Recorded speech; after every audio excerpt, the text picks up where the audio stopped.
Welcome,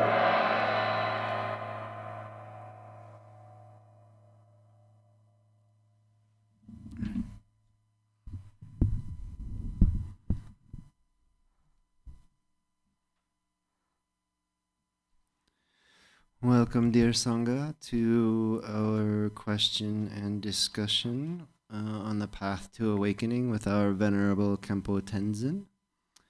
We will begin our discussion with our opening prayers in our Yellow Garchen Institute prayer book on page 4 and page 5. Until awakening, I take refuge in the Buddha, Dharma, and the Supreme Assembly. By the merit of generosity and other good deeds, may I attain Buddhahood for the benefit of all beings. Until awakening, I take refuge in the Buddha, Dharma, and the Supreme Assembly. By the merit of generosity and other good deeds, may I attain Buddhahood for the benefit of all beings. Until awakening, I take refuge in the Buddha, Dharma, and the Supreme Assembly.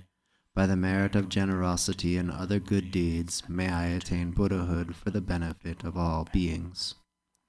May all mother sentient beings, limitless as space, have happiness and the causes of happiness. May they be free from suffering and the causes of suffering. May they not be separated from the happiness that is free from sorrow. May they rest in equanimity, free from attachment and aversion. May all mother sentient beings, limitless as space, have happiness and the causes of happiness. May they be free from suffering and the causes of suffering. May they not be separated from the happiness that is free from sorrow. May they rest in equanimity, free from attachment and aversion. May all mother sentient beings, limitless as space, have happiness and the causes of happiness. May they be free from suffering and the causes of suffering. May they not be separated from the happiness that is free from sorrow.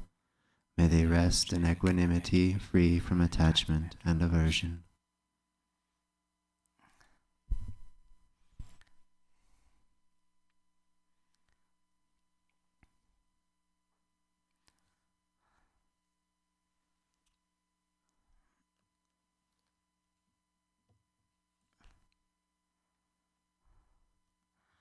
Hello, Tahidele, dear friends. Hello. Hello. Very nice to see you all. And I'm so exciting to listen wonderful questions.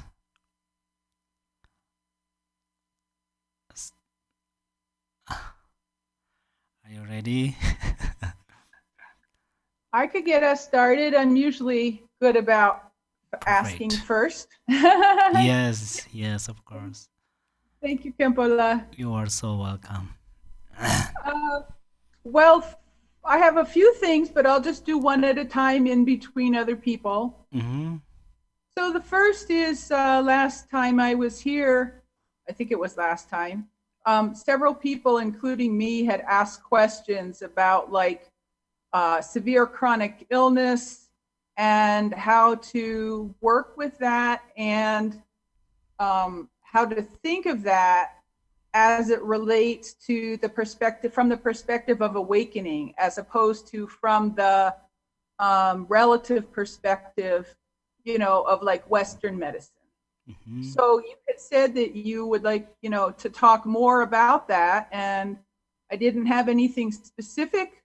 I was wondering if you would share more about that. About medicine, right? Western medicine. No, about how relating to living with being ill for a long time, how to relate to that from the perspective of awakening. Oh, I see. On the path of awakening, how to relate to living with that experience. Oh, yes. Rather than like feeling I must have done something wrong, so I got sick because it's punishment. Yes. Thank you. Actually, in one way, uh, I think all mother sentient beings have different disease, different illness. Actually, this our form of our body is like a combination of 4 elements. So the elements, they are sometimes very quiet, peaceful, but sometimes there are kind of natural disasters and storms and occur. Similarly, uh, sometimes our body is healthy. Our bodies are healthy and peaceful, remain peacefully. But sometimes they have kind of these different uncomfortable conditions. But yes, someone get pretty longer sick, someone not. So basically, this is in the relative truth. It is depending karma. Actually, ultimate truth and relative truth both are directly related karma. So especially relative truth, they are related karma.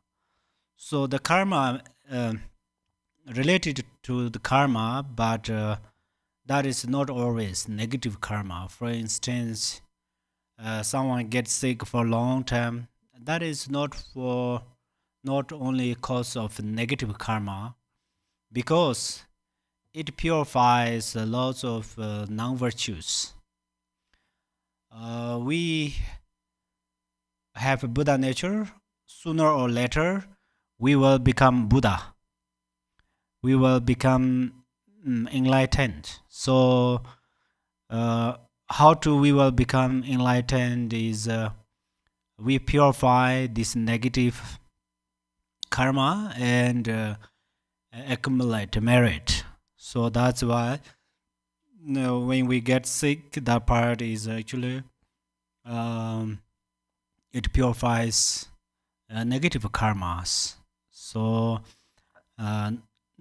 we don't want to keep like anxieties or sadness, but individually, this is quite hard, really, to kind of accept the illness. Is not easy, even though in a 1 hour getting headache is not easy. So that's why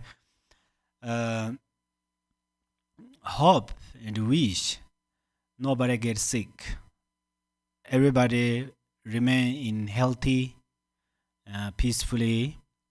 But then when we real get sick, getting sick, at that time this body is sick, but our mind is still our mind has power. So if we directly connected this body and mind, then this is very our body is naturally sensitive, very much sensitive. Sensitive means very easy to harm, easy to, even we stay in the sun, in front of the sun, easily sun burns. If we stay in the water, and then it's the different colors appear. That's why uh, our mind, we have to think, oh, this sickness is a part of the samsaric feeling. So now I have to realize what is the samsara. And then, oh, this not only me, how many people are in the hospital? how many people are they don't have opportunity to go to the hospital even though they got sick, but they have no money. So then it's spontaneously arise compassion, because whether someone in the hospital or someone not in the hospital, when they get sick, then they are suffering. So that for we learn from our own sickness and progress over compassion, then our sickness become our spiritual teacher. Same thing, Milarepa, he stayed in the cave, and then some spirit kind of ghosts, they came to the Milarepa's cave, and they made scared Milarepa. Then first time Milarepa was scared, and he said pay home in different Mantara languages. He tried to kick them out, but they come very close, even though their body is very very small, like a being size is like a being, but they have very strange branches and everything is strange. So that's why. But one of them, she said, "Oh, if you do not kick out your fear, anyhow your thoughts, then you cannot kick me out. You cannot kick us out." Then Milarepa realized, oh, you are the real my guru. So now I realized. Then Milarepa realized, oh, nature thoughts is just illusory, deluded. So that's why. Then since from that time he has no ghost. Any ghost never interrupt his meditation. And same like Shakyamuni Buddha, he meditated under the tree for a long time, over 6 years. And then right before he became enlightened, just morning around 4:30 over times, then lots of strange things appear. It's really kind of a very black magic or something like that. But then he realized nature state of mind. That's where these obstacles become transformed into the beautiful things, helpful things. So that's where that our mind is very important. Yes, thank you. Thank you. You are so welcome. And so the story you were telling about Milarepa in the cave, that was when he was beset by demons or ghosts. And one version of how I heard that story was that he did meritorious practices like mantras, and some of the demons went away. And then he was like, oh, like I have to invite them to tea. And then some of them went away, but there was one demon that was very, very persistent. And finally, he had to put his head into the mouth of the demon. And so that's how I think of dealing with the illness, is that I have to surrender to that degree of be my teacher. Thank you very much. Thank you very much. Exactly. You keep that, and then it really benefit. The instruction, each and every single instruction can change our life. So that's why we have to keep, and we have to utilize, and we have to keep in the form of mindfulness. We have to keep these instructions in the content of attentiveness. Then we can, it's always we can use them. Then they are always with us. Okay, thank you very much. Thank you. Thank you. Jay, you You're there, right? Oh, yes.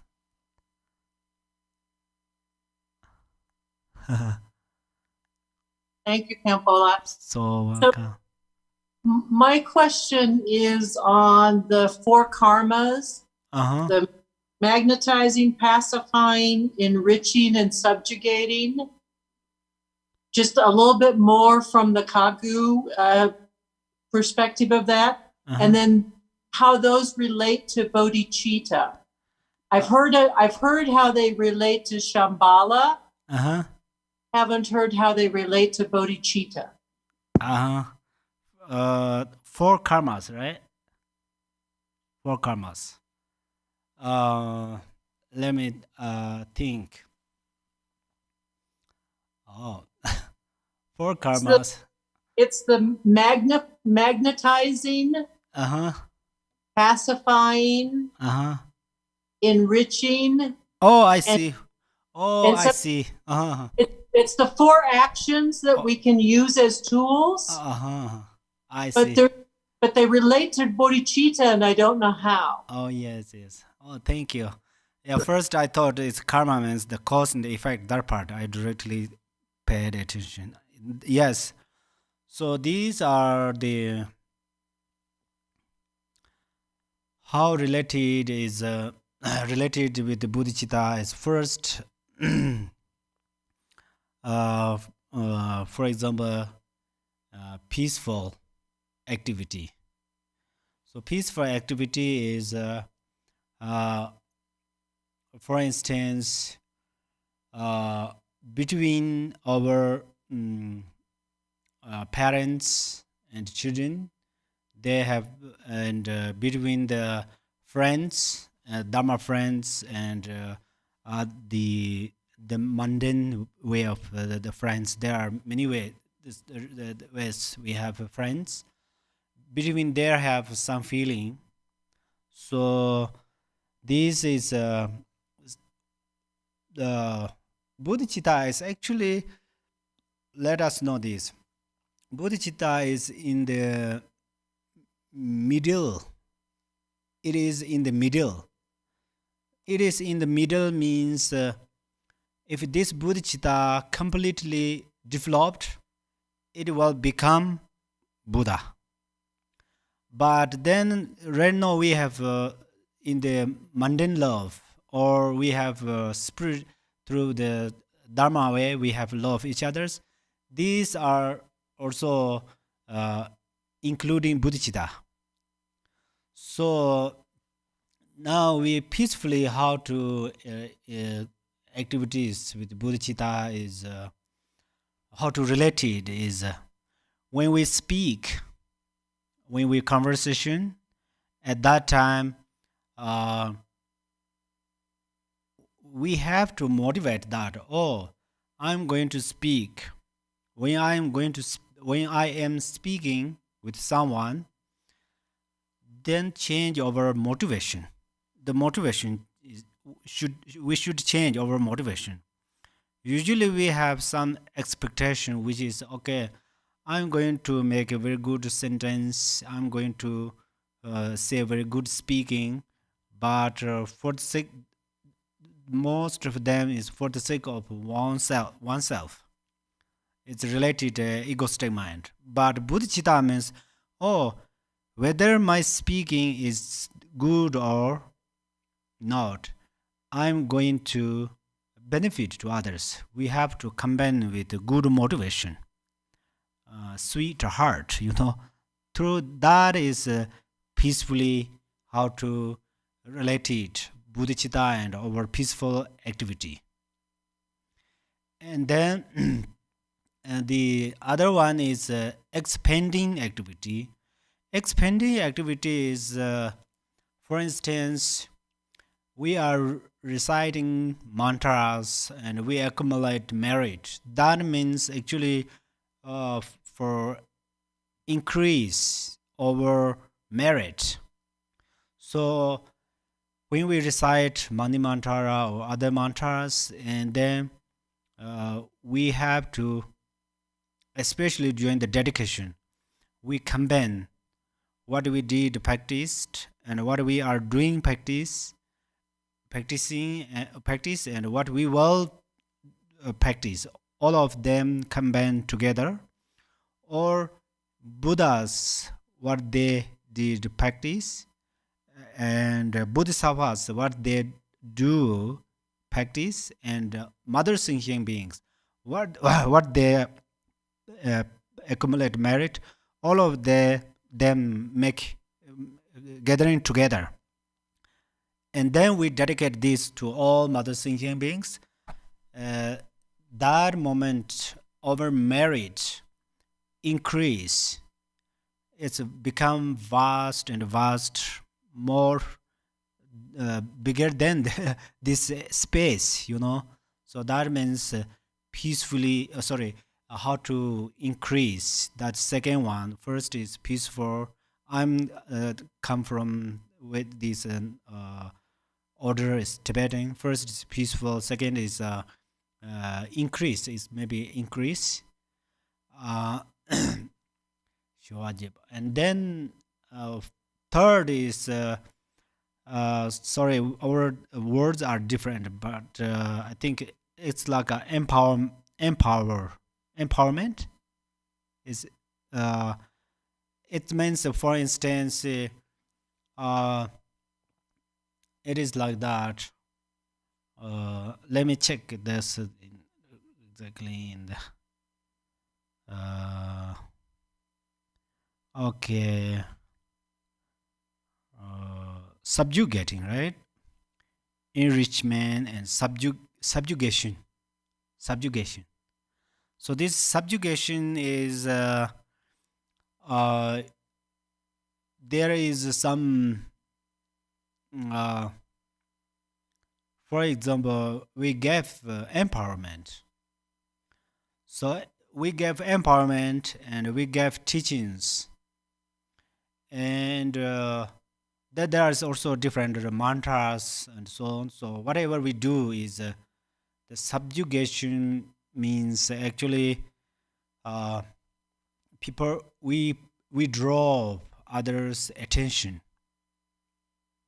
We draw others' attention, but if we have bad motivation, for instance, for me, I am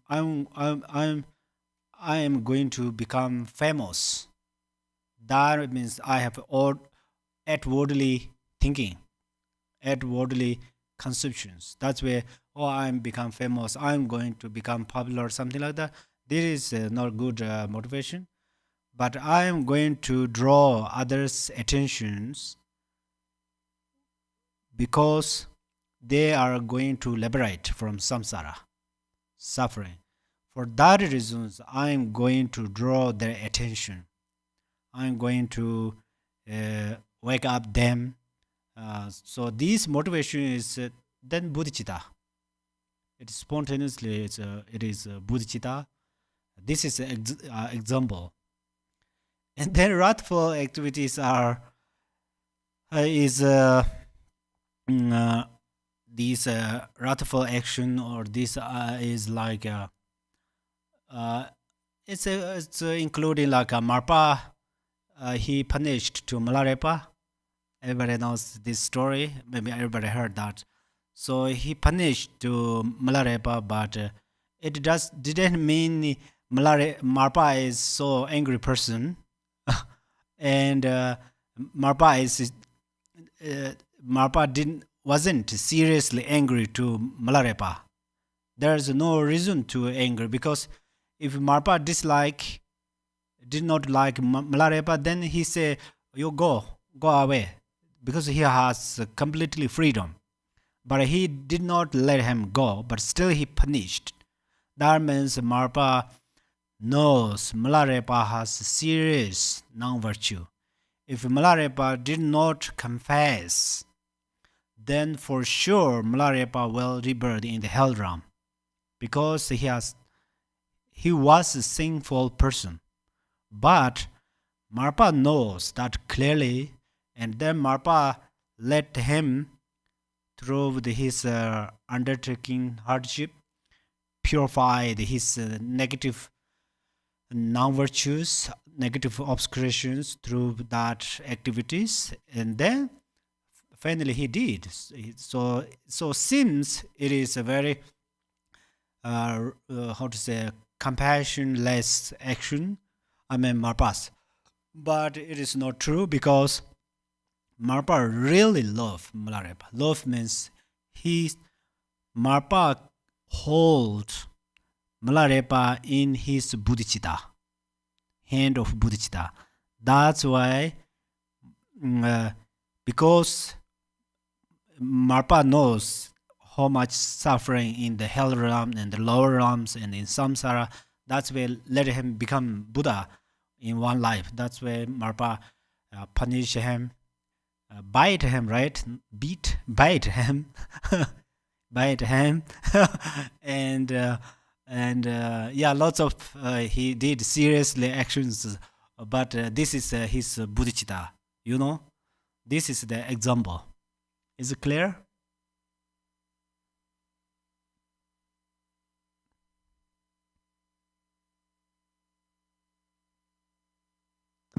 Yes, yes, it's clear. And wrathful to me has an element of anger in it. So I switched the words to fierce. Fierce. Oh yeah. Oh, thank you. Yeah, because fierce to me there's no anger. It's fierce is just something that's done because it needs to be done. Mm-hmm. While wrathful in my Western mind means that there's anger that's present. Oh yeah. So that's where I was having. But yeah, it was the one I was having trouble with was the magnetizing. Uh-huh. But what you explained, the way you explained it made perfect sense to me. Oh, thank you very much.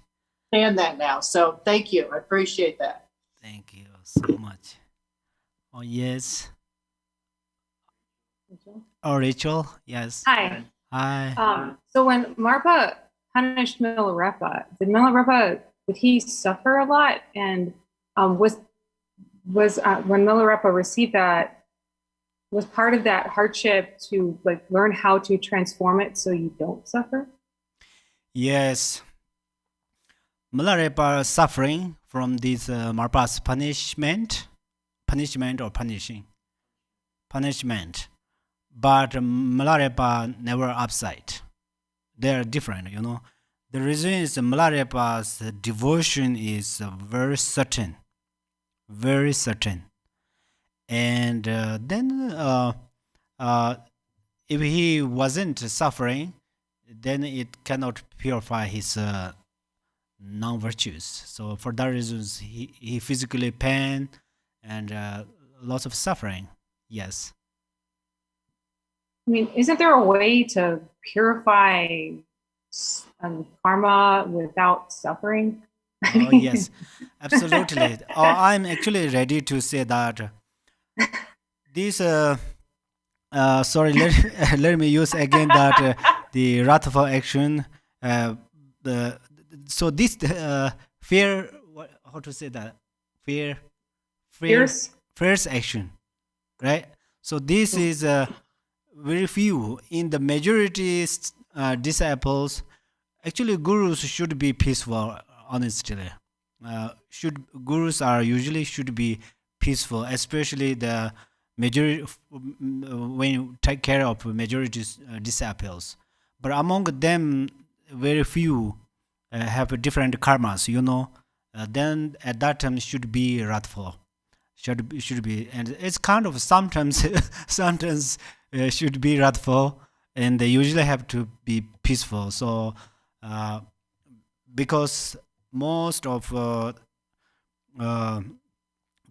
disciples, we can help them through peaceful activities. Only just few then still need different acting or action. I mean the kind of wrathful actions. So, but they figure them out. It's its instruction is very very different. Let us know how to know instruction. Instruction Usually we say, what are three roots? We say, oh, empowerment, Dharma teaching, and instruction. Instruction is not beyond Dharma teaching, actually. But all Dharma teachings are also not instruction. So instruction is responsible. It is instruction or not. This is very much depending with the student in most time. So when masters give teachings, and disciples should bring some special thing inside.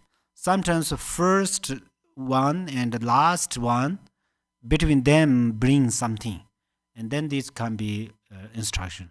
Of course, there's from the gurus, they have also special instructions, but sometimes disciples also can bring instructions from the guru's teaching. So that means when Milarepa, he listened Marpa's harsh words or whatever, and then he noticed, oh, this is for the sake of that. This is for the sake of this purification, something like that. So he never upside. So that's where.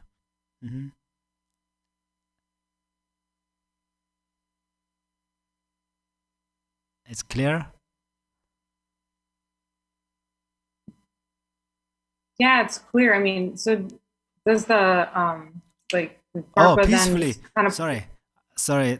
Yes, peacefully we can purify the negative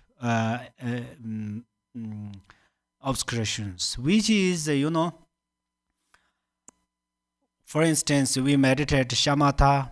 This is a really peaceful practice. We are practicing vipassana. This is a very peaceful practice. Shamatha and vipassana, they purify it, the large number of non-virtues. Large numbers of non-virtues. And then there are lots of, there are very few kind of wrathfully purifying some non-virtues. Otherwise, absolutely we can purify. There are lots. Actually, is it quicker? Is it quicker to purify a lot of karma through wrathful activities? It's quick. Say again. Is it quicker to purify a lot of karma through wrathful activities? I think this is a very much depending that karma too. We cannot say exactly. Sometimes the peaceful practicing purify some karmas very fastly. In the Shantideva's way of Bodhisattva, it says, if you arise bodhicitta instantaneously, you suddenly become Buddha's heart child, right? So that means you purify lots of non-virtues. Also in the Mahamudra, where it says, 1,000 eons, for 1,000 eons there are non-virtues gathering, but then if our realization arises just momentarily, it will purify this. Like 1,000 eons darkness purify like a single butter light, candle light, like that.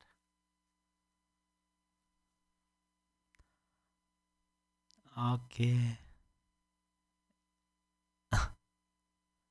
Thank you. Next.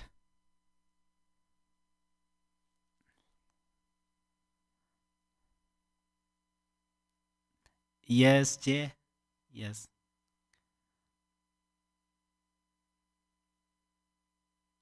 So, Khenpo, I wonder if you have any questions for us. Yes, I have. So,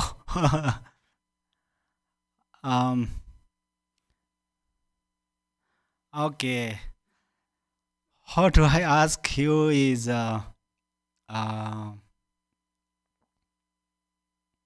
So you asked these 4 activities. You used 4 karmas, right?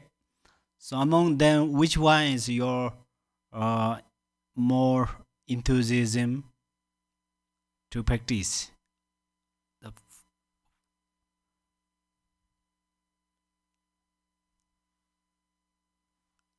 Okay, I'll go first on that since I asked the question. I don't know if anybody else wants to answer it too, but most enthusiastic is the magnetizing. And that is because it's a different kind of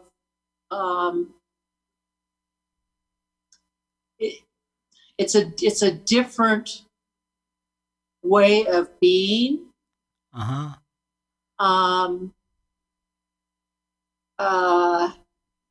Because it is it's not being the center of attention. So at one point in time I wanted individuals to not remember me, but to remember themselves. And so I think there's a way to combine that with the magnetizing. And so that's why that was kind of the one that I will look into more is the fierce. Because the fierce seems contrary to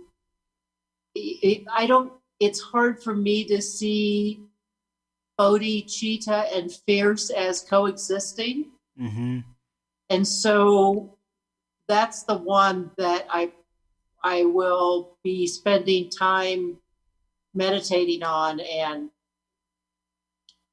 because there's fierceness, there's a fear. So fierceness is if a mother tiger's cubs are being threatened, then the mother tiger can become fierce and reduce the threat, and that. So I'm gonna play with that one a little bit more. But that I had to get around. So all the wrathful deities are no longer wrathful deities; they're all now fierce deities. Yes. And that's helped me a lot because I having a bunch of angry beings, or it just didn't seem right. So that's my read on it. Yes, absolutely. Actually, all the Dharma practitioners are including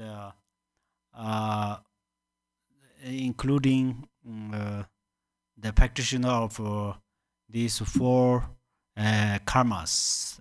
But of course, all students do not need all of these 4 practices. They can prefer one of them, and also sometimes in the one practice, including these 4 activities too. So some this wrathful or fear, that part is actually, I also gave the example is a little bit about the kind of punishment or something like that. But sometimes it does not mean always like action is a very kind of angry action, because this some is wrathful means it's for instance when we arise thoughts in the mind, and then we cut in the thoughts through our wisdom. When we have wisdom arise, suddenly we acknowledge that these thoughts, and then we suddenly cut it. Sometimes we say from our mouth like a peg sound or something, but peg means there are 2 syllables combine together. So pet is the method and wisdom together. Okay. So that's why sometimes we will not say it from our mouth, just in our mind, suddenly recognize the thoughts and then suddenly look at the essence of that thoughts, sudden Yeah. look essence of this thought. It's sometimes we don't want to do this too much because if we are not enough skills, it's sometimes a little uncomfortable. Otherwise, if thoughts too much bothers us, is we hold our breath a little bit in the uh, abdomen or navel chakra or some that area. We little bit Yeah. hold breath, and then at that moment, thoughts also stopped. Thoughts also stop. It is a function. Thoughts function is also automatically stopped. So kind of these are also a little bit including this part, but of course, you are right. The through angry emotion, it's quite hard to uh, the benefit to others, especially in majority uh, activities. So, but thank you very much. Thank you. It's very nice. We all have a different enthusiasm. For that reasons, the Buddha taught different scriptures. So we have actually Buddha taught Dharma for the sake of each and every practitioners. He taught countless teachings actually. So absolutely, we have different choose. So we can prefer which is more our favorite, because then our practice will increase. Mm. Thank you. Thank Okay. you. Thank you. Next. Yes, Misha. Yes, could you repeat the list of those four ways of purifying the karma? I have the fierce and the magnetizing, and what are the other two I missed? Mm-hmm. One is it's magnetizing, means I used empower, but I think Right, empower. Magnetism means for instance, when we uh, gave some teachings and empowerment, at that time we can lead others' attention. So the others' attention, for example, today I say, if tomorrow I will give empowerment, maybe many people are gathering there, for the sake of that empowerment.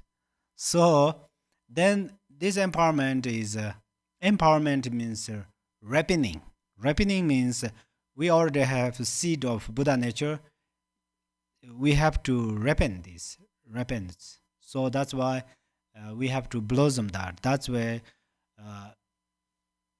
I'm going to give empowerment, but this is not for uh, just gathering number of people.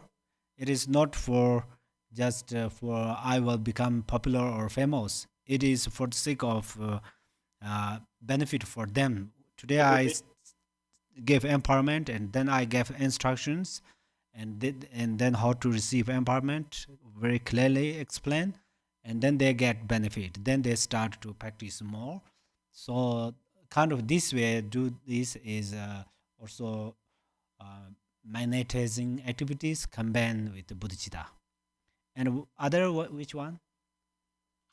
So I wanted to be reminded of all four. So there's empower, there's wrathful. What are the other two? Oh, I Please? see.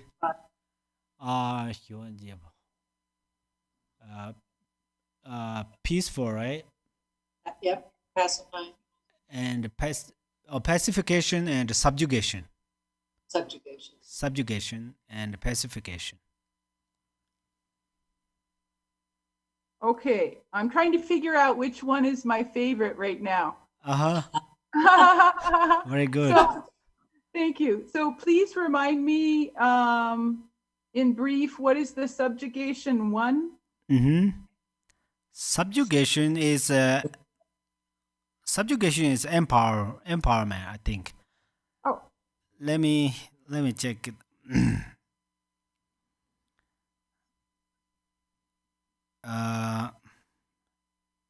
Action of empowerment. That you understand, right? yes. Then action of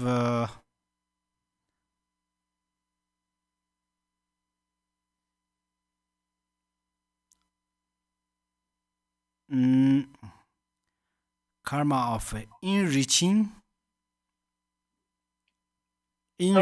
activity. Do you understand that part? Enriching. Increasing. Oh, yes. Okay. So do you Okay. need Expanding. Oh yes, expanding Right. Expanding. Right. Sure. I loved your See. explanation of that with how that works with when dedicating merit. Creates big enthusiasm for me. Very good. Thank So you. that helps me to remember, because I always want to remember to dedicate merit, even if I'm just washing dishes mindfully. That's practice. So I can dedicate the merit of that, before it might disperse. So that's my enthusiasm right now. Thank you very much. Thank you. I deeply rejoice that yes, this practice, for example, in Tibetan calendar, full moon day, Guru Rinpoche's day. It's today's Dakinis day, right? I think so. Yes, very good. Thank you. And Dakinis day, and Medicine Buddha's day, Amitabha's day. Then we practice like a single mantra recite. We recite a single mantra.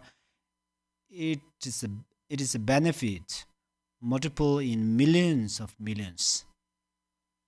So this is like a small water drop into the ocean.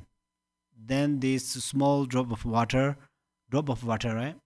It become like ocean anyhow. So similarly, this is also this increasing activity, especially we combine with the bodhicitta, then this merit never ending until become enlightenment.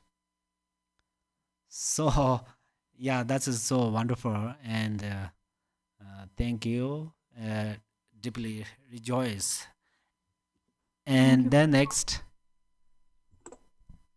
oh yes, Lida. Hello, Khenpo Tenzin. Hello, Tashidele. Tashidele. Thank you for your teachings and your answers. Thank you so much. So welcome. Thank you. Yes, this teaching of Parayana, I'm so thankful because I have many questions. I don't know how to start. When you said that when we generate deities in our bodies, we also have many deities in our channels, right? Yeah, that's amazing. Thank you. I didn't know that when we're generating Las Varasava or Shenresi, we have many deities in our channels and in our body. Also, I like when you said when we have pain, we can also visualize Varasava and where we pain, and we can recite a mantra too. Yes, either one. See Varasava in front or in our head? Oh, on the place of a pain, wherever you only are on the place of pain. Or wherever the pain is. Oh, okay. But this is right. in the only during the you try to reduce the feeling of pain, right? Otherwise, when you visualize Vajrasattva, especially during this Mundo practice, then we have to visualize like a crown. Yes. A crown, yes. Yes. When you said deities of deities, desirable deities, what do you mean with that? Yeah, say again. You said something about deities that are desirable. Desirable. Oh, Deities yes. what deities are more desirable? Oh, yes. This is their form when we appear in the tankas. Some are neckly stand up. Do you know? Neckly stand up. They have no more kind of these dharma robes and something like that. They are very kind of frankly or nakedly stand up. So naked. I think he means naked. yeah, Without naked. clothing. Oh, naked. And His birthday suit. yes. Like the dakini, like the dakini, Sorry. like the dakini, Yeah, like some like the dakinis. They're naked. yes. Uh-huh. Okay. And when you said Yedans appear to us, what do you mean like appear to us? By our karma? Yedans appear by our karma? Like it's like we have karma with them and then they appear to us and then we kind of like start practicing the Yedams? That's what do you mean with that? Yes, this for example, right now I see this behind of your these flowers. There are many flowers. Just I can see many flowers on through my two eyes. Two eyes, I can see many flowers. But we can see many yidams. That means not only these flash eyes. We see wisdom through. We can see yidam deities by our wisdom eyes. So in our body, how to say, content or it's full of yidam deities. Our body is full of yidam deities. If we really count the numbers, it's the many numbers of yidam deities. There, the appear means in there. This our paramodule wisdom, spiritual wisdom. It can recognize these yidams who are them, and they appears. This wisdom can understand, or can see more clear than our eyes see the object. Our eyes see the forms.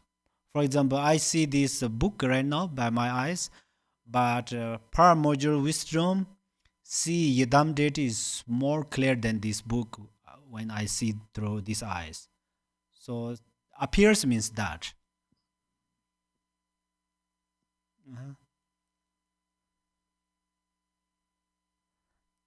Okay, thank you so much. I have one more question. When you said by practicing many different deities, we can fall into delusion. So my question is, by practicing only like one heruka, right? You said one heruka could be Baurakilaya. Oh yes. Can I? Yes, this your own main yadam is this heruka is that one. Your main yadam is that heruka. Can I practice Baurakilaya every day? Yeah, your main yadam is Vajikulaya. Then this that heruka is Vajikulaya. If your main yadam is Vajrapani, and then this main heruka is Vajrapani. The reason is inherently they are same. There is no different. Yes. But how do I know my Yedam deity? Oh, yes. How do you know is there are different ways. Sometimes you know them through your dream. Sometimes the dream tells you very clearly. And sometimes when gurus introduce yadam deities, when you receive empowerment, and then you have a special feeling, special feeling. Yes. That means you make great karma since the beginning this time. So that's why right now it is ripening. This karma, good karma is ripening. So that also well known. And also sometimes you are accumulate mantra and practice different idams. So sometimes you need some, you need to accomplish some wish, your wish, and then you supplicate that idam, and then you will accomplish successfully your wish. That means you receive from that idam siddhi, so then you can keep that idam. Okay, so in my case, I drink with Guru Rinpoche, so I practice Guru Rinpoche since then. But you said one heruka, so I'm kind of like confused. One heruka, Guru Rinpoche is not a heruka, right? Guru I don't feel like it's Rinpoche, a heruka. Guru Rinpoche is essence of heruka. Okay. So So only by practicing, accomplish everything. yes, absolutely. Actually, Guru Rinpoche Okay. is including Guru, you know, Guru. Guru Rinpoche is including Guru, but he is essence of all yadams. So when you accomplish Guru Rinpoche, you accomplished all the gurus and all the yadams. Okay. Thank you, Khenpo Tenzin. So I'm waiting for And them. Lydia, you were asking all the right questions. That was amazing. Thank you. Yes, thank you. Thank very you so much for your teachings. To Thank you. Thank you. Okay, next. Yes, Katie, right? Katie, Kate. It's okay. Thank you. you. For them, and thank you so much for your teachings. So I have to listen to them over and over because I always hear things that I thought I heard and then I didn't hear them. oh, thank you. So I listen again. Here's my question. I heard a teaching on 100 syllable mantra that was exquisite. It was so beautiful. I think you were teaching it. Maybe also Guru Rinpoche made a teaching on 100 syllable mantra. I don't know where to find it. Do you have any idea? Guru Rinpoche taught this 100 syllable mantra, right? I thought you did also. Yes, I did explained that quite briefly. I will again explain during the Vajrasattva retreat in the Kunda practice, because this is necessary to teach on there. And it's a very good question, but I don't remember exactly that which text that in the Guru Rinpoche's, but you can find these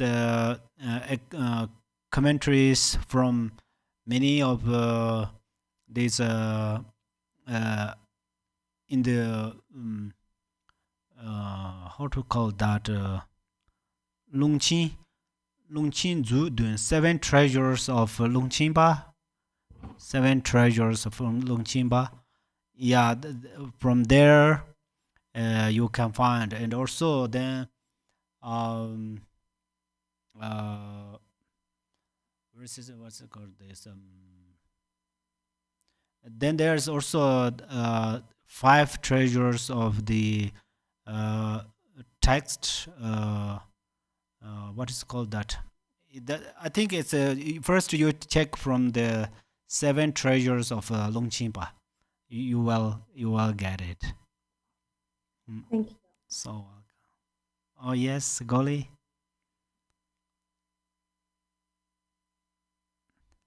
Hi, Khenpo. I think that you gave a teaching on the 100 syllable mantra in the introduction to the Nundro, the public introduction to the Nundro series.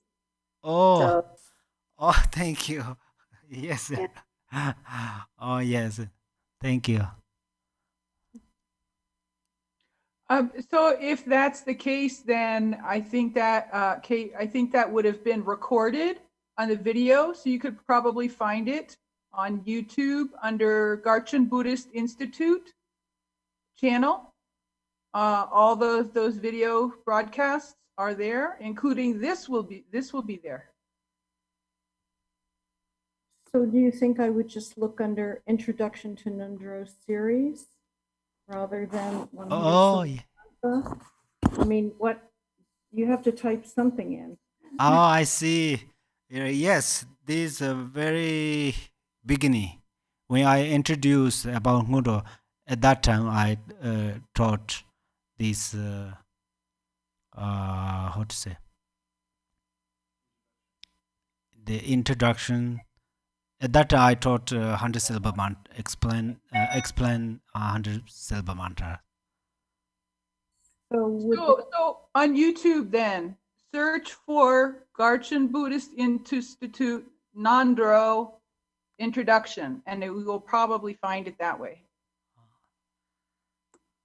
I just Googled it too, and there was a lot of information on it. So, but yeah, I would try the YouTube. Thank you. Okay, next.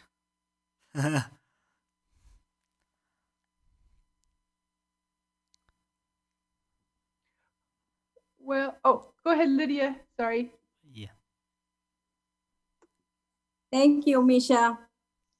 It's very quick question. This weekend on the meditation class, at the end you said something like, for sure we're not going to the hell realm. And what do you mean with that? I mean, how do we not fall to hell by meditating? Is this the peaceful practice that you were talking with Jay? By peaceful activity? Can you repeat that? Do you understand what I asked? Can you repeat? This last weekend on the meditation class, you said at the end, for sure we're not falling to the hell realm. What do you mean with that? How do we not fall to hell? For sure. This weekend when we yeah, you said something like not going to hell by meditating at the end of the meditation. Do you remember? Did I said I want to go to the hell? No. You said for sure we're not going to hell. Oh, I for see. For sure we're not to hell. Oh. For sure we're not. All right. For sure we're not falling to the hell realm. Oh, I see. So what? You said we're not falling into the hell realm. Oh, yes. Sure. Oh, yes. Thank you. Thank you. Actually, yeah, I'm not the great practitioner, but often what I heard is, for instance, we have a wonderful guru, His Eminence Garchen Rinpoche, and we have lots of wonderful gurus, and we received wonderful Dharma teachings, and then we see many wonderful Dharma practitioners, and especially this Vajrayana practice, we have to improve more pure perception. This is not only saying, we really have to we have confidence. This is very important. So then for that reason,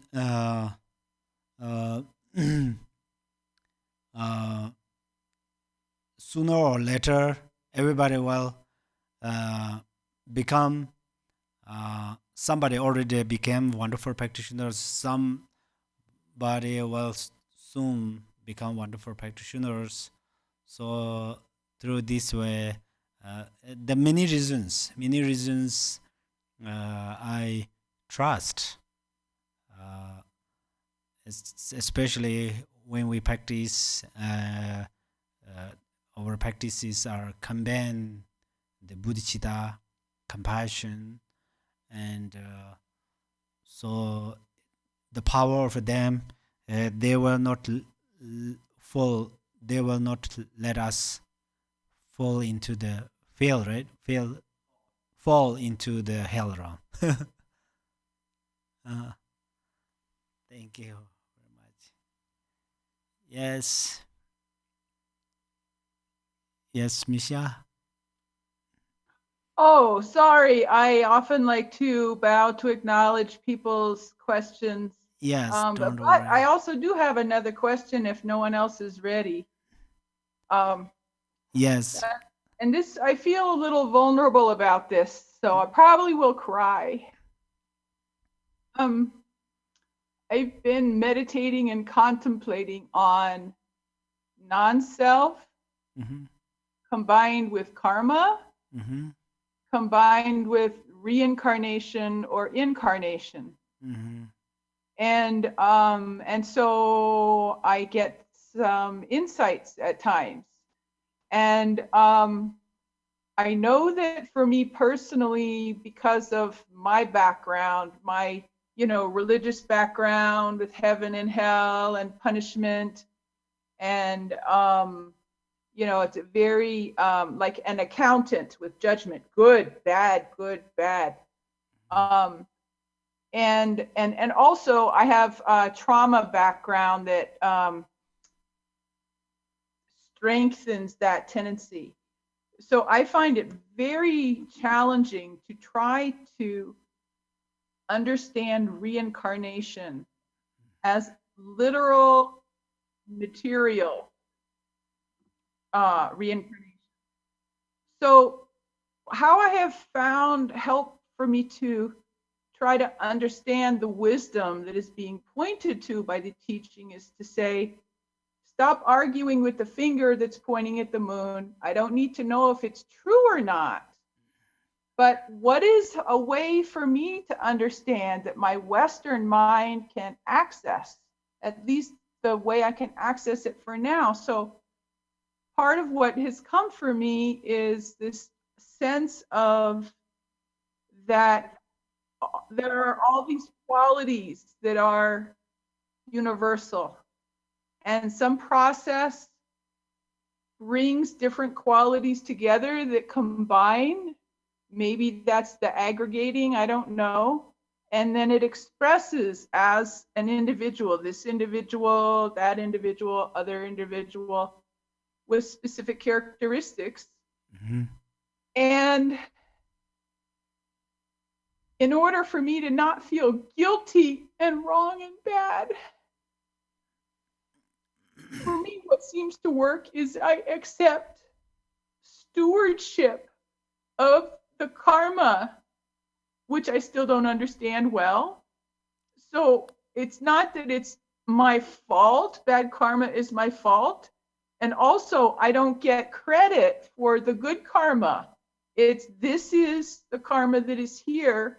So if I accept responsibility to take care of this karma and steward it, that helps me as an individual be able to work with the energies. So I wanted to share that and ask if that is at all in alignment with your understanding of karma and reincarnation, which I imagine is much more vast than mine. Thank you. So welcome. Thank you. Actually, the karma, many, for instance, in Buddhist, we often talk about karma. For me, I often teach on the karma. Honestly, the karma is perhaps a very easy thing to understand, very easy to understand. But sometimes karma is the very hardest to understand. So the grossly of karma is very easy to understand. Subtle karma is very difficult to understand. But we can understand what we accumulated karma in the previous lives. Because right now we have a human life, and we have a golden opportunity to dharma practice. because our wisdom directly connected Dharma. Directly connected Dharma means it does not mean Dharma is outside, our mind is here and then connected. It does not mean. Dharma is inside. Happiness is inside. Pure light is inside. So our wisdom directly connect it.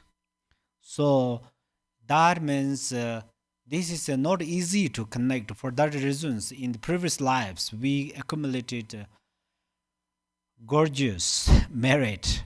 So that's where right now we have this wonderful opportunity. And then now we don't want to think Dharma in previous lives' karmas. And we are going to create karma in this moment. That is significantly or specifically by myself, I really think this present karma is really important. This karma can change my life.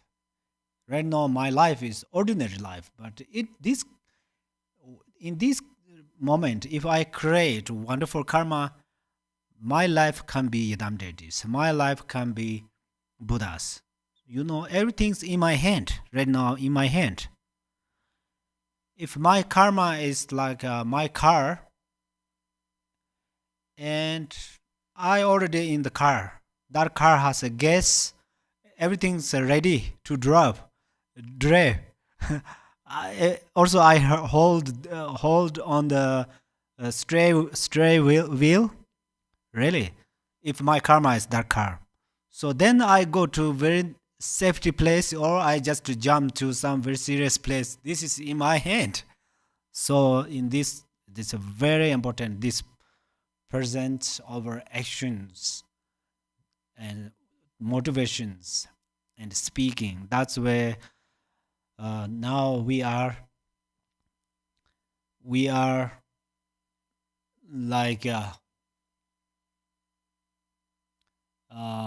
we are ready to become Buddha, almost, we can say that. And then what is my next reincarnation? You are right, there still our mind wisdom is obscured by some our wisdom is covered by some obscurations. That's where we have to purify them through these practices. So whether we see our next life or next reincarnations or not, the important thing is we directly focus pure light. We have to think, I must become Buddha in this life. I have everything. There are no different male and female. There are no different East and West. We all have Buddha nature. We all have Dharma. We all have same opportunities. Especially recently in this, we have many wonderful gurus. We receive teachings directly from them, So that's why we don't worry about the whether we understand our reincarnations or not, but we have to decide decisively, decide. I'm going to become Buddha for the sake of mothers and human beings.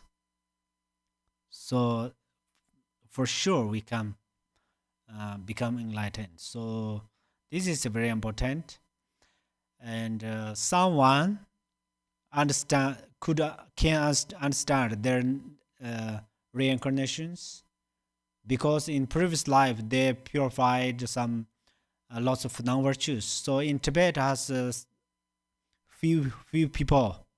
They are very young. They are the kind of 7 or 8 years old, and then they say, 3 years ago my parents are them. Their parents are still alive. And then in my family has a kind of these things. My room is like this. We have a dog, we have a cat, we have a kind of a horse, something. A color is like that. They like this. Everything's they prove. They said proofly. So someone knows. But the main thing is we can create Buddha's life in this moment. Are you clear? Yes, clear as I need to be for now. Thank you. That's very helpful. So part of what I heard was it's okay to not believe in or know about any past or possible future incarnations, to focus in this life, the opportunities here to drive the car that's my karma to work with. And focus on becoming to the Buddha stage in this lifetime for the benefit of all sentient beings. Yes. Thank you. Yes. Actually, easiest one is 1 minute. Thank you. Easiest one is if you must need to know your next life. There are different ways to knowing that. In Tibet, has some masters. They directly says your next life. And they directly pointing out your previous lives. That's one way. And sometimes about the astrology, Tibetan astrology, they also say some part. So, yeah, the principle is we have to create Buddha life. That is very important, right? You already accepted. I deeply rejoice. Thank you. Okay, Ella. Yeah, Ella, I'm just thank going you. to say something very brief. I'm not really strong on Zoom. Can you all hear me? Yes, I think no, I know. Very Clearly. little. Okay, great. I'll just say something little then. Hopefully you can hear a little bit. All it is, Misha, is I hope this maybe like what's it called, like a parallel or I can't remember the English word, sorry. It's not synchronicity, but I have some things that kind of, nothing massive, but it kind of haunts me, you know, even still. And my point is that this is not a problem so long as I practice. Can't remember what I was going to say here really, but I think what I'm saying is that if something feels like it's haunting us a bit, just practice and then you're fine. And I always forget that. I go all haunted and then I think, well, if I would have practiced, then I would have been fine. So, and the point being that if we do continue to practice this thing, it can just go just in a moment, so long as we're practicing. And I don't know when that haunty feeling kind of goes, but it does if we practice, I think. Thank you very much. Thank you. Thank you. Yes, GJ. GJ, right? Do you have a question? Thank you. Okay. No, I think actually Lydia asked the right questions and you answered them. So she had a lot of them.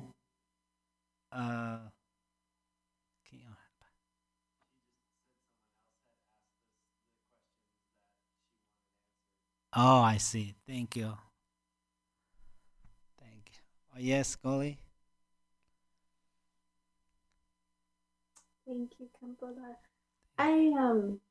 I was wondering about the prayer that we say to request teachings in the opening prayers. Is there a visualization that goes with that, or is it very simple? Like, are we just requesting teachings, or is there something to visualize? Can you say more about that prayer? Oh, yes. This is in the page 10. Please turn the wheel of Dharma of the greater and lesser vehicles and teachings common to both according to the disposition and the mental capacities of the sentient beings. That one, right? Yes. This is actually Buddha skillfully started to teach Dharma after he 6 years retreated in under the tree in the Narenzana, which is the name of a river. And then he, in the Buddha Gaya, then he completely enlightened, become enlightened. And then if he taught that his Dharma in simple way, then everybody has a dualistic perception. So that's why if then people will less pay attention if just simply way teach, especially first time, because people cannot recognize the value of Dharma. So because that was first time, right now it's different. Right now people experienced, they experientially listening Dharma and practicing Dharma. That's why it's a big different than right now and at that time. So then Buddha, he said, oh, I realized profound of Dharma, and if I give this teaching, people will don't know. That's why I don't want to give this teaching. It is better to go to in the forest and nothing to say anything. He said that, and then he went to the forest, stay again like a retreat. But then the king of gods, they have also some power to perceptions, kind of clairvoyance at the blessings of Buddha, and they also related in the previous Buddhas. So that's where then they notice there is a Buddha in this world, and then they offering some auspicious things, and then they requested to ask to teaching, asked to Buddha to teach. So that's where then Buddha started to give the teaching. So since from that time, still we are reciting this is we do this respectfully to the gurus, masters, because Dharma teaching is the key to open the door of samsara. If we are in a very serious house, if we have to go outside of this, then Dharma does it, because Dharma lead us nirvana, Dharma lead us Buddha's stage. So that's why we request, whether we don't have some offering things, it doesn't matter. But in the relative truth, for instance, we went to the restaurant. We go to the restaurant. Yeah, we say I'm going to order our food. Order means I can say some confidently, but even though we have to pay money, otherwise we cannot get food. Same like that. In Dharma is it's of course it's well received without pay money and so on. But that means if we have enthusiasm in the Dharma, then we have to ask to gurus, right? To Dharma. That means this means actually it shows one's spiritual enthusiasm. The meaning is that. So then it is also related sometimes, for example, we are waiting for some favorite gift. We are waiting from our mind, something like that. So we are very, very exciting to receive Dharma teaching. That's why we requested that. And then these prayers has so blessing. When we are pray these prayers, it has really a great powers, because these Mahasiddhis or Bodhisattvas who made them, they consecrated very energetic power in these prayers. That's where we have power when we recite them. Is clear? Very clear, thank you. So should we visualize offering like the 8 auspicious symbols, or like if while we say the prayer?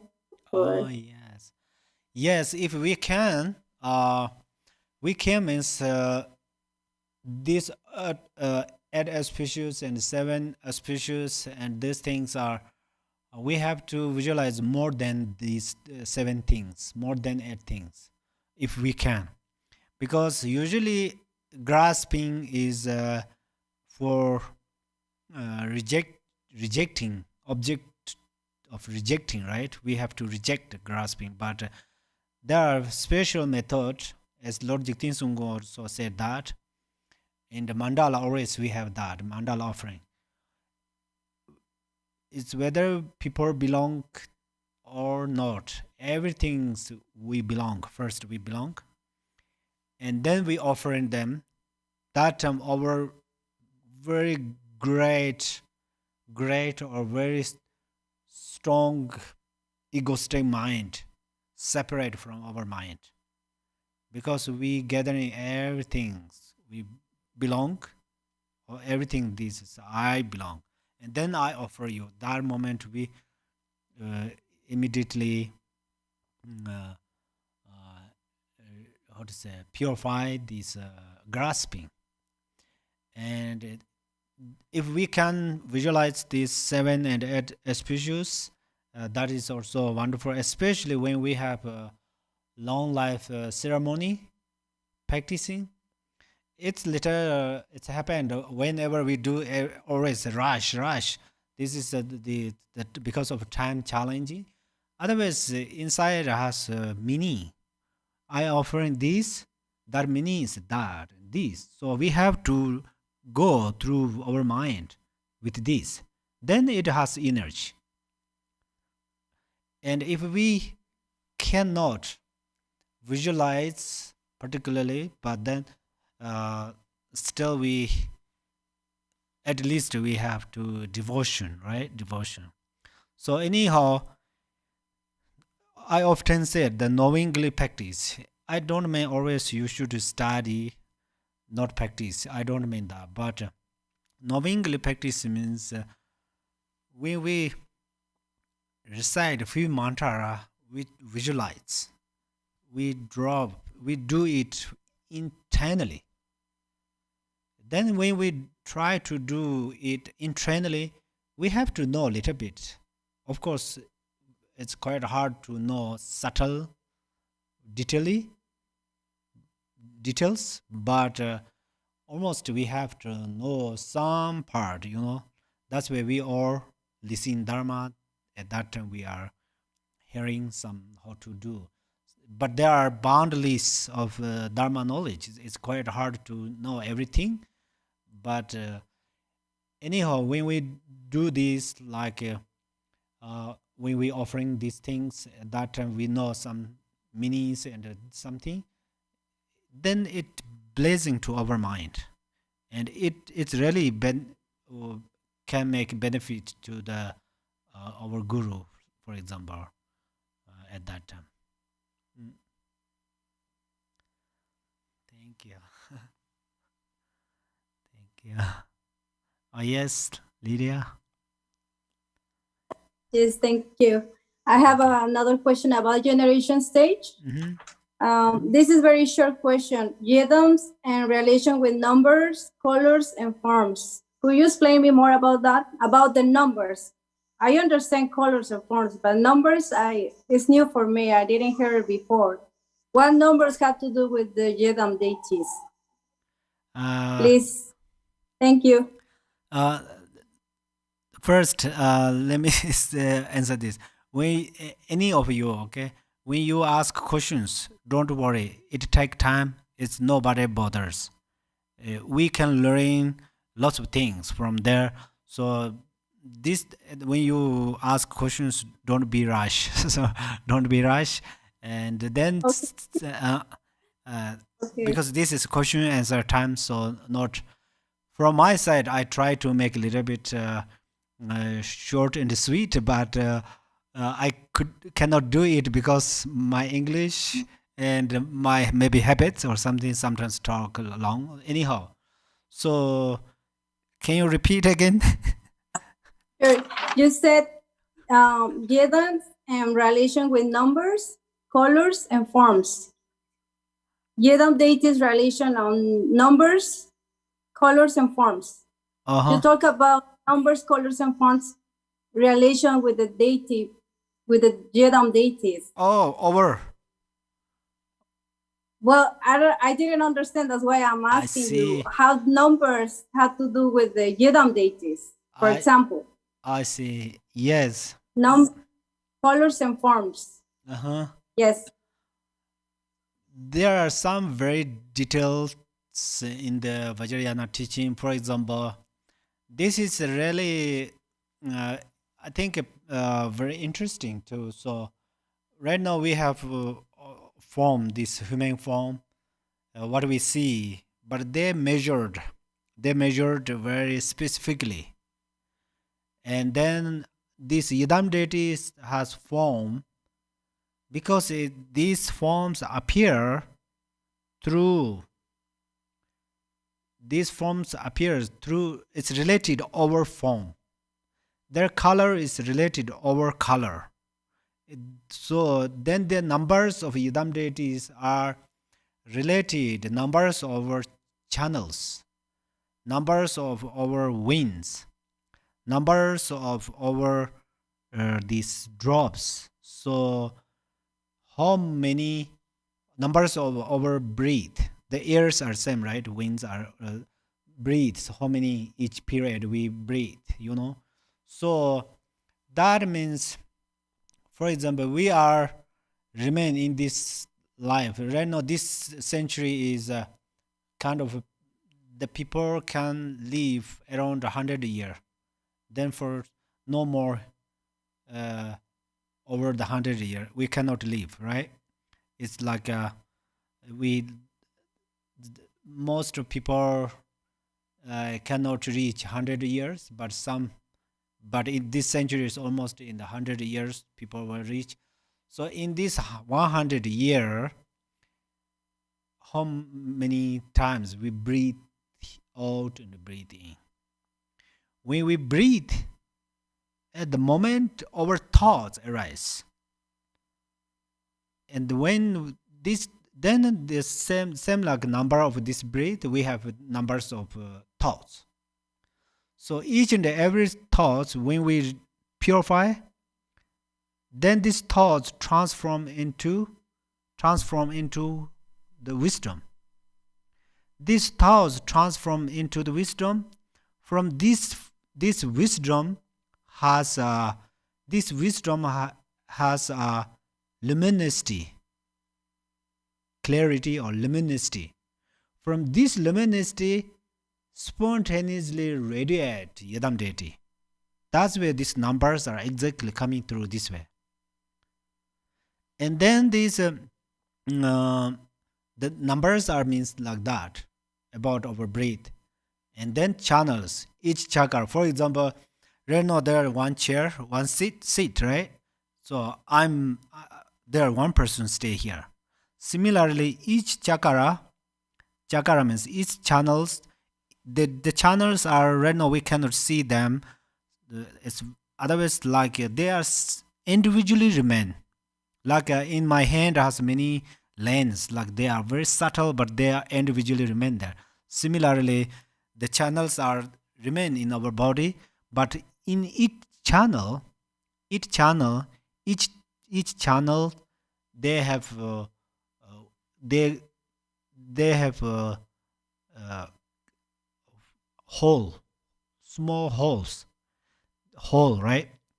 In the hole, move the airs, breathe. This within this air or breathe, the mind goes through this way. So wherever mind, there is idam deities.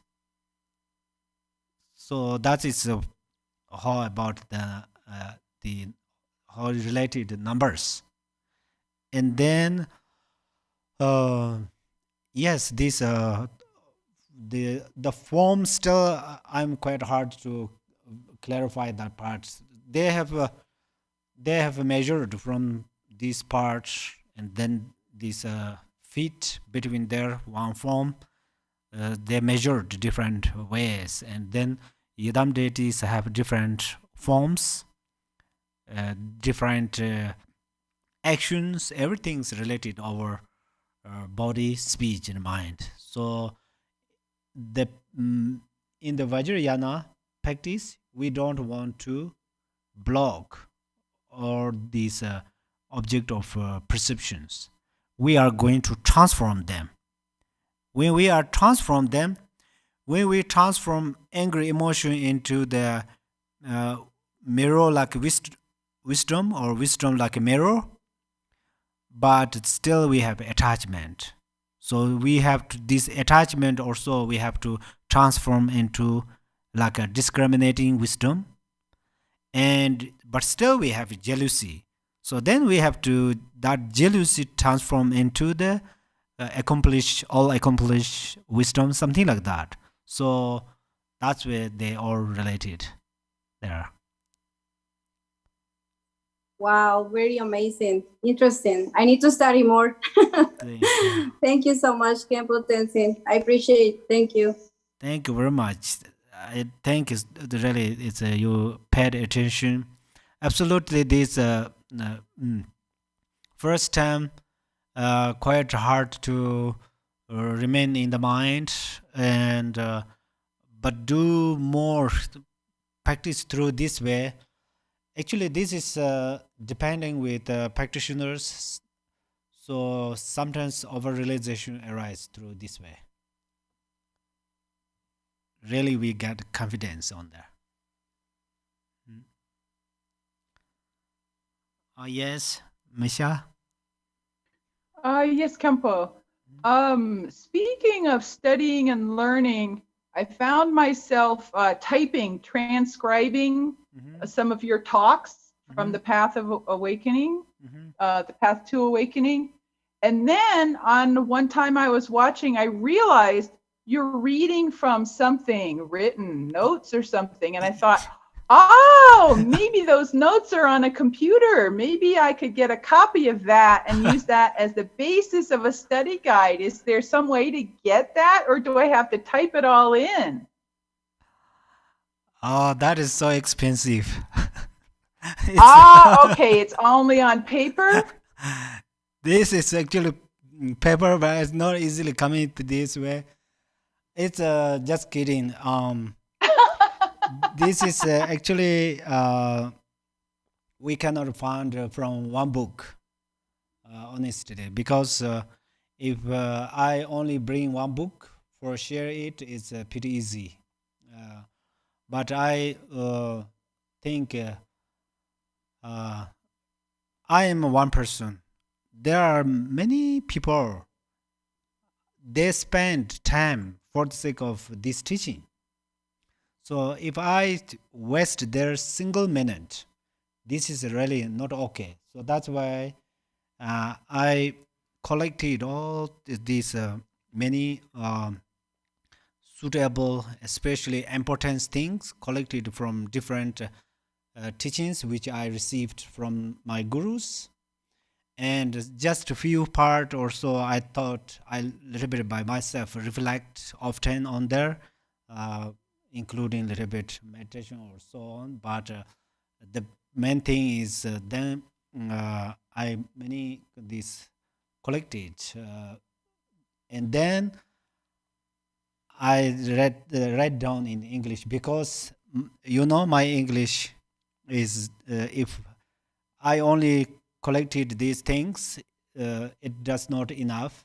Collected in my mind, it does not enough because I say I try to explain that. If you are not clear, then I think I wouldn't waste your time. For that reasons, I write down in the paper, write down, and then I read this.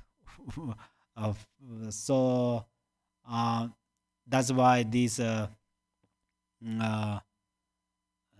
when I write down this, I ask to my teacher to correctly how to do that. Otherwise, I cannot, my grammar, and then I try to. Sorry, I say a lot of I. So the pronunciation and everything. Try a little bit practice on there. So then that's right now you listen that teachings, and some friends already asked me may they have this, so we will discussing on there, and soon we will discuss on there, and soon well know, right? Soon soon we will know. we Yes. will know. Yes, soon we will Okay, know. excellent. Thank you. Yes, because I'm finding value in listening again and typing and correcting the English grammar, and things, and listen for what you're saying with pronunciation. It actually helps me to learn. And then I thought, hey, if this is of value to me, here's a chapter of a book of Khenpo Tenzin's The Path of Awakening series. Maybe Garchen could have a book, and I would like to help with that if that's something of value to get this teaching in a way that can be shared in written or printed form. Thank you very much. Thank you. Yes, Ilya?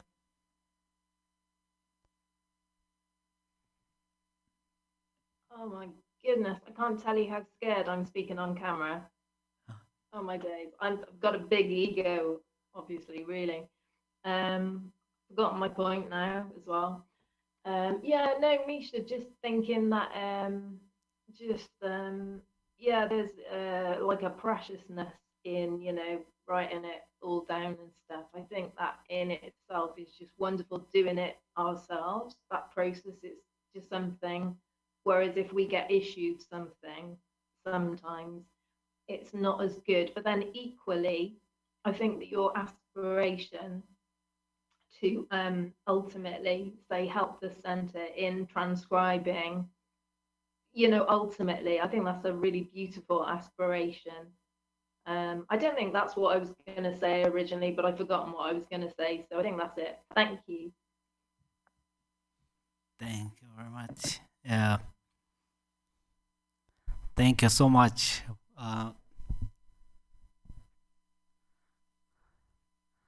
So I heard from you that you say you have a great ego. Is it? I mean, yeah, you say that, but who say that? It means that person has not big ego. That means that person not is small ego is also. That means that person knows that ego. So actually, when we practice, we know our afflictive emotions and graspings. That is really helpful, and then we start to conquer or purify them. So it's like illness. We have illness or sick, and then we notice, oh, I'm sick, so I'm going to take this medicine, that medicine, something like that. So I often mentioned that so who see one's own the afflictive emotions, that is also a great result of practice. So Well, thank you. When I said it, I was actually saying it to show off, but thank you, Rinpoche. That's really like good advice for a positive direction. Thank you. thank you very much. May I ask you Sorry. one question? I'm kind of joking. Sorry. Where are you now? Where Where are am you? I now? In front of a radiator on my Zoom, I've noticed. I'm in Wales. I'm really tempted to say in England. Technically, that's not in England. In the UK, I think we're calling it these days. Are you in UK now? Well, I know I'm in Wales. Wales. Oh, Do you know close. Wales? Well, I heard UK, but I did not hear. I don't know where to go with this one. It's right by England. Oh, wow. The UK is the United Kingdom. Oh Lord. I'm not too good with English words, so I can speak them quite quickly, but they don't really come that naturally to me. So technically, in the English language, I'm in the country of Wales. So I'm speaking that in English. It's Wales. And my apologies, yeah, it's the UK, but there's all I really wish I hadn't started this. Now there's all politics about what we call the countries and this. So it's next to England, which is lovely. Thank you very much. Well, I can listen to you talk all day. Who said that? I did, JJ. Oh, bless you. Well, thank you very much. You're Thank welcome. you very much. Thank you. Very nice. Oh yeah. Next.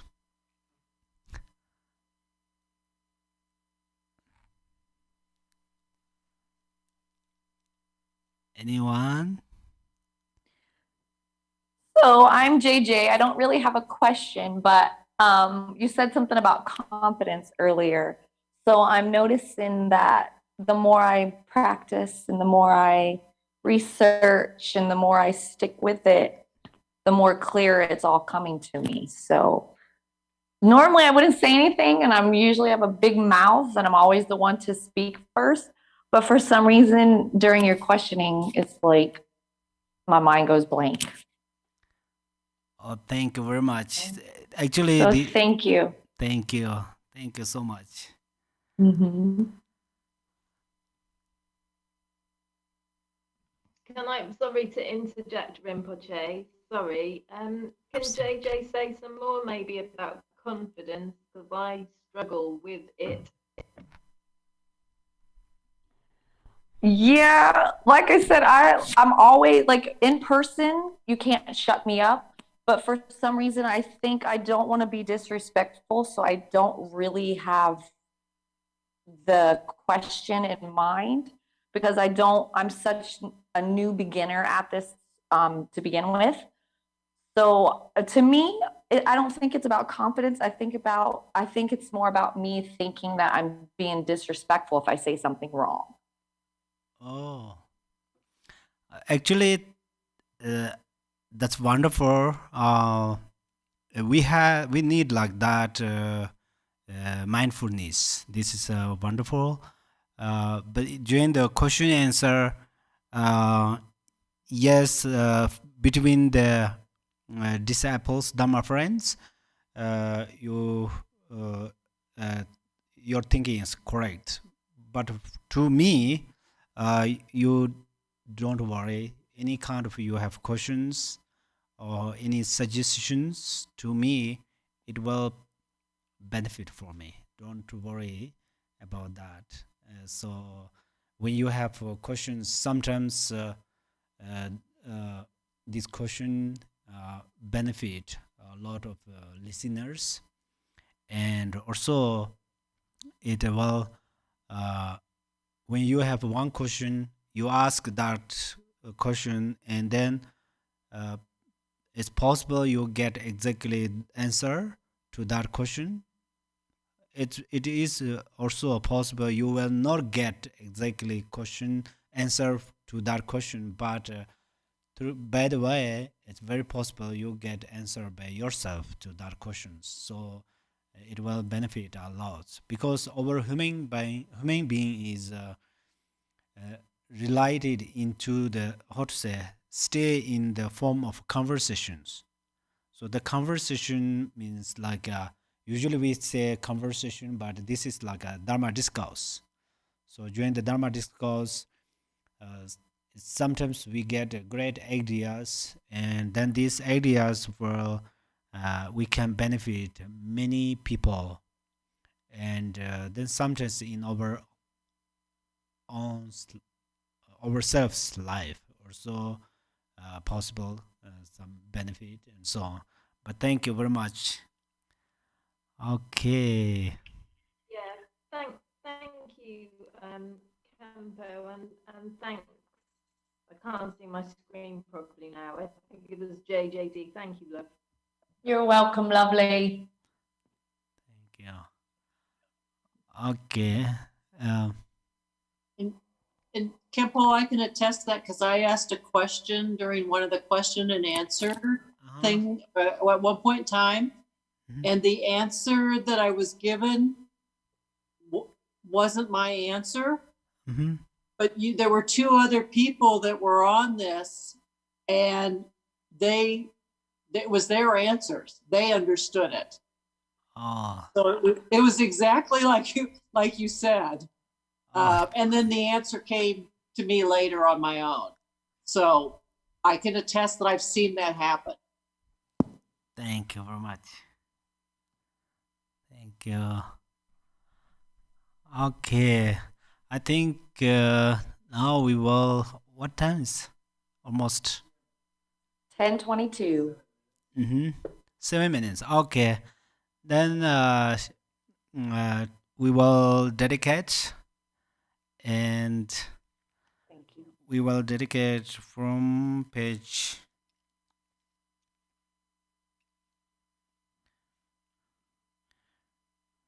Do you have any favorite dedication in this yellow book, the pretty short one? It's suitably. If you have, then let me know. Okay. So we can do that part. Today we will do this Bodhicitta prayer song. Yes. It's a nice one.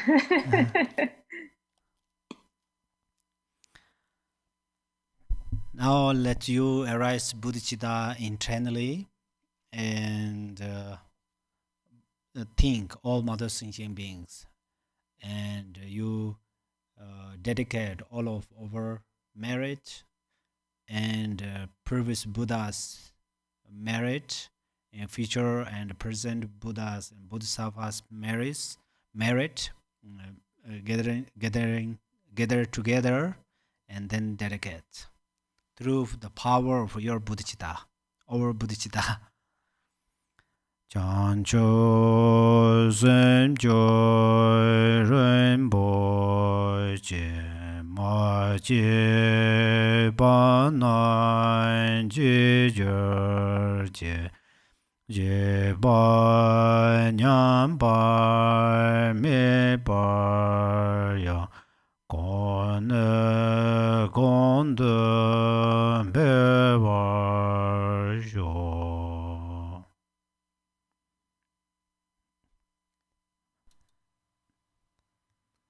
May bodhicitta, the precious and supreme mind, arise in whom it has not yet arisen. Where it has arisen, may it not decline, but ever increase higher and higher. Thank you so much. Wonderful questions and Dharma discourse. Thank you for the confidence. Thank you. Thank you. Many Tahidare, long life, happy life.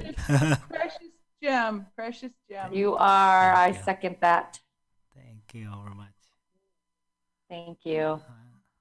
Thank you, everybody. Thank you. Yeah. Thank you, Sangha. Thank you, everyone. Next Thank you. time. Thank you. Thank you, Billy, for your service also. Have a terrific night, everyone. Yes, namaste. Namaste. Oh, namaste. Yes. Namaste. Tashkile.